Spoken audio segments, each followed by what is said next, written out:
Hey guys, welcome back to another Clash Royale video, and today we're taking a look at the top 5 best decks right now for getting 20 wins in the new Crown Championship Challenge. Now, all this information is from the Stats Royale website, which if you are interested in checking out, I will leave a link in the description down below. But on the website, you can actually find the decks that are winning the most in the Crown Championship Challenge. And I want to share with you guys the top 5 most winning decks today. Now, in first place, we do have a spell-based deck with a whopping 75 challenges completed. In second place, we have a 3 Musketeer minor deck with 47 challenges completed. In third place, we have an Xbow deck with 29 challenges completed. In fourth place, we have a Classic Hog Executioner Lightning deck with 17 challenges completed. And in fifth and final place, we have a minor balloon cycle deck with a total of 15 challenges completed. But anyways, guys, these are the 5 decks we're taking a look at today. Let's go ahead and do one live battle with each deck, starting out with the spell-bait deck first. Alright, here we go, guys, with deck number 1, the spell-bait deck, the most dominant deck so far in this challenge, with a whopping 75 total challenge wins, or challenge completions, I should say, with this deck. Let's go Goblin Gang back here to cycle, and see what he does. Now, with any spell-bait deck, tracking your opponent's card rotation is extremely important. You have to basically always know what cards they have in their hand, what spells they have in their hands, and all that jazz. So, like I said, very, very important stuff to know. Should kill the bandit there with that knight. Then the princess will do work. Never mind. The poison spell going down. We're gonna split one more of these here, and then do a barrel naked on the tower. The goblins on the right should take care of that furnace. What does he got? Just a zap. We're gonna get some stabs off. Nice. Now with this deck, guys, chip damage is king. You want to just gonna get some goblin damage over time, and then later on when you're in like W elixir, that's when you go, or overtime at least, that's when you start going rocket cycle mode and go in for the kill. So I'm gonna go knight back here. I'll just back. Wait for that. Goblin gang over here. That'll take care of all this jazz. Nice, bandit's dead. Barbarian's going down, and the Knightwood should die as well to this princess. Thank you, princess. We're gonna get a knight right here to soak up these fire spirits as well. And then maybe get a goblin barrel down here on the counter push if we can get enough elixir down. Let's go right here. There we go. Knight will soak up a couple of waves of fire spirits, maybe one more. Will make me happy. Zap going down. Goblin still getting some good stabs off right there. And now we are within a couple of rocket range on that tower. So we're gonna log the furnace there to get some health off of it, and then we'll do princess back here to kill the next wave of fire spirits spawning out. Maybe not too far back. We can soak up one wave of fire spirits, so I'm okay with that. So now he's got the P.E.K.K.A going down. This is another popular deck, is the P.E.K.K.A bridge spam. Despite the nerf to the stuff like the battle ram, it is still a popular strategy with the P.E.K.K.A. So I want to go ice spirit back here. Kind of want to rocket. We're gonna go Goblin Gang here, then knight for this bandit. Princess over here. Thank you. Lugs back. Infernal Tower do work. He's gonna zap it right here. But we can get a Goblin Gang down here to distract. And then that should take care of that P.E.K.K.A fairly nicely. Let's go quick barrel over here, because the zap is out of rotation. Knight for the Electro Wizard right here. There we go. And I think we should be good here with a quick rocket drop in a second, guys. No, let's go Infernal Tower here to kill this P.E.K.K.A. And I want to go Goblin Gang for this bandit. Boom. Log it all back, log it all back. Infernal Tower doing work to the P.E.K.K.A right there, guys. Dang. P.E.K.K.A going down in just a second right here. P.E.K.K.A is dead. One more barrel for the win here. Knightwood should die to this tower. Thank you. Zap for the barrel. Nope. And a rocket to finish the game right here, guys. Beating out the P.E.K.K.A bridge spam deck in the end. Good game to our friend HDDHDH, guys. Busting out a 1 crown victory. Let's go ahead here, take a look at deck number 2.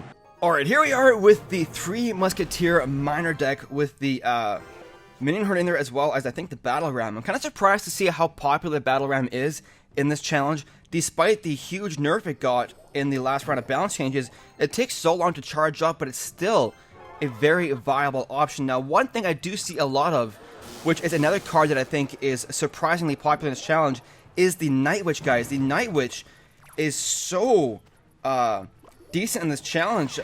Seeing a lot of Golem Night Witch beatdown decks and stuff like that, which is very surprising for me because I thought the Night Witch was dead after that nerf she got in the last round of balance changes. Like, she was basically dead, and then you see her so often in this challenge right now, which is kind of crazy, if you ask me. So the Baby Dragon dying there. We're gonna go Zap right here. See the Musketeer some health, and there we go, guys. Double Musketeer action on the towers. Battle Ram connecting, doing work to that tower right there. Tower is dead. Boom. The one thing I love about this deck is if you do face up against like Fireball decks or Lightning decks, the pump is actually a decent baiter for their spell. So if they spell like your pump with a lightning spell, then do what I just did right there with the 3 Musketeers behind the King Tower. Or if they have Fireball, if they do Fireball your Musketeers, you still have that minion horde. And typically people don't have like too many, like they don't have like Fireball and arrows. So if they Fireball your pump or your Musketeers, you typically are good to go with the minion horde afterwards. So just gotta be careful about stuff like Ice Golem Zap or Ice Golem Ice Spirit Zap or Electro Wizard and stuff like that, because those are nasty as well. So I want to go counter pressure here. So he's forced to spend all of his Elixir defending himself. We zap this. There we go. There we go. That should be a dead tower on the right. Or fairly close to dead at least. And then how do we stop this Golem right here? I think we spent a bit too much Elixir, in my opinion. Let's go Goblin Gang right here. Minion Horde over here. And then Ice Golem to distract everything. Come on, Minion Horde, do work. There we go. We're gonna go defensive battle round because it'll explode and take out the Night Witch with the Barbarians. And then I want to get some Musketeers in the pocket here so he can't lightning all 3 of them. He'll lightning 2 of them in the tower probably. We're gonna lose that tower though, but we go Goblin Gang in the middle here to distract his goblins as well. And then we should be good to go to take care of this Night Witch over here. And with 880 health on his tower, we should be decent for a quick Musketeer drop to finish him off in the end, guys. Just defending this final onslaught, and then we're going to go in for the kill with a Battle Ram Miner drop right here. Battle Ram Miner. 880 health, guys. There's no way he can survive this. This is GG for us. There's the lightning spell, but the minions on the tower. Boom! Down it goes, guys. Busting out a 2-crown victory versus the Golem Night Witch beatdown. Let's go ahead and take a look at deck number 3. Alright, here we go with that Xbow deck facing off against Bruh. Now, if you guys did watch my live stream yesterday, we did try a different version of an Xbow deck in this challenge. We did okay with it, not the greatest, but I found in that live stream we faced off against so many Golem decks and P.E.K.K.A decks that I was having a hard time getting the Xbow onto the tower and stuff, because I kept saying to myself during the live stream, like, I wish I had Inferno Tower in here. We didn't have Inferno Tower or Inferno Dragon in the deck that I was using, so it's kind of cool to see how throwing the Inferno Dragon in this deck over here is so incredibly powerful, especially versus all of those things that I just mentioned. Let's go kill the Electro Wizard, thank you. Yes, there we go, kill the Bowler. Let's go Xbow over here. We're gonna fireball this pump as well. Thank you. Kill the Bowler. Yes, there we go. Bomber's dead. Xbow's locked onto the furnace. Thank you. And then doing work to that tower. So once the Executioner crosses the bridge, we'll do an Ice Wizard here to take him out. Actually, we might just do Ice Spirit and save some Elixir there. And that should be a dead Executioner. Maybe one hit at my tower, which I'm definitely okay with. So what I want to do right now, we don't know his main win condition yet. It might be Graveyard. It might be Hog Rider or something else. We're not too sure yet because he's kind of using a off-meta deck. RG. Alright, so we're going to do Infernal Dragon back here to kill his RG. I could do an Xbow right here, but the chances are he'll be able to get something in front of it to distract it long enough for the RG to get in front. So we want to chill out on that front. We're going to fireball the E-Wizard as well as that Furnace. And we're going to log here as well to finish the E-Wizard off and prevent the Infernal Dragon from being reset. And I can ignore the RG right there because look at this, guys. He only got 2 hits on our tower. Definitely okay with that. And once we get 10 Elixir here, we're going to go in with an Xbow on this tower. Boom. There we go. If it does RG again, we got the Infernal Dragon. So let's go right here. Mega. And Ice Spirit. Boom. Lock it back, lock it back. Yes, Infernal Dragon do work. There we go, guys. Look at this. The Xbow is still alive. RG is dead. Dang, dude. Xbow's locked onto the tower. We're going to fireball this pump right here. and take it out with the Xbow Infernal Dragon. Please lock on, baby. Yes, there we go. Look at this, guys. Just a couple more fireballs to finish the game off right here. One thing you can do with an Xbow Siege deck like this is, later on in the battle, when your tower is fairly close, just play pure defense and go in for like fireball cycle mode. And that's actually a good strategy to take him out if you don't want to go all offense. So we're going to go Infernal Dragon, Electro Wizard coming down soon, RG's dead, and one more fireball on this tower as well as the furnace. It's decent by me. There we go. Come on, baby. Kill the furnace. Nice. So let's get one more Xbow right here. Kill the Executioner, please. RG coming down right now. Bomber, alright. Let's log this back, guys. Kill the Executioner, get the Xbow locked into the tower in a second. Yes, there we go. One fireball to finish it off. We don't even need it, guys. Good game to our friend, Bruh, up top. They're rocking an interesting strategy at Tournament Standard. Don't typically see too many Royal Giant decks in these challenges, but nonetheless, the Royal Giant usually is an okay counter to the Xbow, and we still managed to come out with a victory. Alright, here we are with deck number 4, the Hog Rider Executioner Lightning deck. Now, my favorite deck in yesterday's live stream was a P.E.K.K.A. Hog deck, but one challenge that I kept running into was against Golem Night Witch mini P.E.K.K.A. decks, and even though the Golem is a decent counter, or even though the P.E.K.K.A., sorry, is a decent counter to Golems, they, with the Night Witch as well as the mini P.E.K.K.A. in there, they're just so much swarm that it's tough to take care of all the support units behind it. And I didn't have the NATO in my deck, so I definitely felt that the NATO was like a missing factor in that deck that I was playing around with yesterday. So I might try a different P.E.K.K.A. Hog deck today with the NATO in there to see how it does.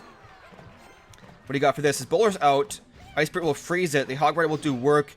Interesting that he waited. I'm definitely okay with the fact that he waited for the Minion Horde there, because we still got some juicy damage to that tower with the Hog Rider. Execution will clean house with those minions. Thank you.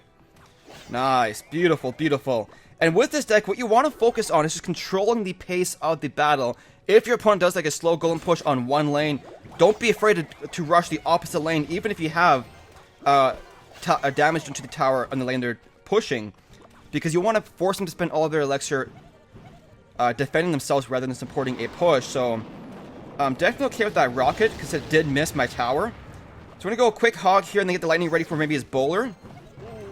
Yes, baby. Give me that lightning. Boom, boom, boom. His first rock missed the Hog Rider. Hog Rider getting to the tower right there. That should be a dead tower.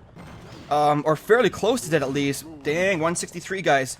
The bowler is such a strong counter to the Hog Rider as well. So, definitely nice with that lightning in there to distract him and take a good portion of his health out.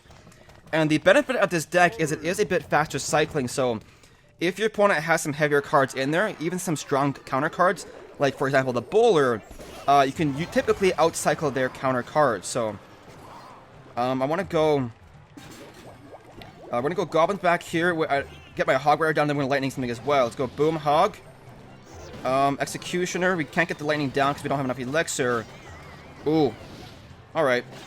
That was a failed push, but with 163 health on his tower, guys, we are okay here. He's gonna try and rocket cycle us down, but I don't think he has enough time. He needs a full 2 more rockets on our tower. Oh, he's got the mirror. Never mind. He does have enough time, guys. He does have enough time. So we're going to start going for the Hog Rider over here on this left lane. Does he do Minion Horde? Scar me. Okay. So we're going to go lightning right here to finish that tower as well as the bowler and the furnace. Thank you. And then he's got one more rocket to finish us off right here. Interesting choice. Goblins go down. Interesting choice. So the Scar me doing work to the tower on the left. I'm okay ignoring it right here because I'm going to go Executioner for this. Then we're going to go in for the kill here soon with our Hog Lightning combo. I want to go Hog. Knight up here. Log the Skarmy maybe. There we go. And then we're going to do a quick Lightning on his bowler right here. Boom, boom. Come on, Hog. Get some more damage done. Executioner. There we go. One more Executioner throw. Nice. So now all we need is a quick Hog right here. And we should be good to go with the Hog Rider. I don't think he can get his furnace down in time. And there we go. Boom. Good game to our friend Richard Warrior up top there. Rocking the mirrored rocket deck, guys. Pretty close at the end there. All he needed was one more set of mirror rockets. But if you're using this deck against a rocket cycle deck, as soon as they start spamming their rockets, you have to go really hard with those Hog Riders on offense and keep the pressure up because they're down a ton of elixir by rocketing your tower. They shouldn't be able to defend those Hog Riders. Alright, here we are, guys, with the 5th and final deck, the Balloon Cycle with the Miner in there. I'm actually kind of surprised to see this deck in the top 5 list because it's actually fairly challenging to use because it's kind of similar to the Zap bait decks, and you have to always track your opponent's card rotation, and you don't have too many like heavy shutdown defense cards. So tracking opponent card rotation is very, very important. Let's go. Does the balloon get there? Get some damage done? Nice. That should be a dead tower. There we go. The death bomb will finish it off. Let's go. Mega here for this knight. And I kind of just want to fireball this Inferno Tower as well as the Princess, because the Inferno Tower would protect the Princess. Let's go Zap right here. Now, we are at a little bit of a disadvantage here by using the Zap spell versus the Log, because we don't have a super fast hard counter for the Goblin Barrel. And with our deck, the way we have it right now, we'll basically always take a bit of damage to his Goblin Barrel every single time, because stuff like Bats or Zap don't kill it immediately. So we do got to keep that in mind. We don't have too much splash in this deck. So one of the reasons why Zap Bait is so popular, I think, in this challenge right now is because of the bats. Because the bats are so popular, people are switching to Zap Spell, which obviously leaves the door open for a spell bait deck like this. Zap right here. There we go. One hit by the goblins. I'm okay with that. Let's go. No barrel there. No balloon, rather. Sorry. I don't know what I'm saying today, guys. I'm so tired. I was up till literally 5:30 a.m. yesterday for that live stream. Leave a comment if you watched it, but it was so crazy. Playing at like 5 in the morning, guys, is definitely not a good idea, especially for like a serious challenge like this. I would not recommend playing a serious challenge where you have to be like at the top of your game at 5:30 in the morning. So you make a lot of mistakes, a lot of bad plays when you're that tired. Let's go. It's just playing pure defense for the rest of this battle because we had that early 1 crown. And typically with a deck like this, that's what you want. You want the early 1 crown lead, and then just play defense later on. And then if your opponent starts setting up like nasty golem pushes, you want to maintain counter pressure. Every time a golem goes down, you want quick balloon pushes in the opposite lane. Force all of their elixir to be spent on the opposite lane. Let's go right here. Boom. And we should be good for here for a counter push with this balloon. Let's go over here for his Inferno Tower.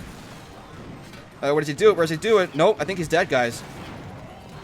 I think he's dead indeed. We're going to zap this. There we go. Oh, yes, baby. 2 crown coming. There we go. 2 crown victory over the spell bait deck, guys. So I think the deck he was using was the #1 deck with 75 total challenge wins, but we managed to beat it with this minor balloon deck. So honestly, not too bad at all. But anyways, guys, that will be the end of the video. Here are the 5 decks one more time if you want another chance to go ahead and copy them. In first place, we got spell bait. Second place is a 3 Musketeer deck. Third is going to be the Xbow strategy, and fourth is a Hog Lightning, and fifth and finally is a minor balloon cycle deck. If you guys used a different deck and did very well with it in this challenge, let me know in the comment section down below what it is. But anyways, guys, that is the end. Really hope you enjoyed it. If you did, make sure to hit that like button and subscribe for some more Clash Royale content. Thank you so much for watching, guys. We will see you in the next one.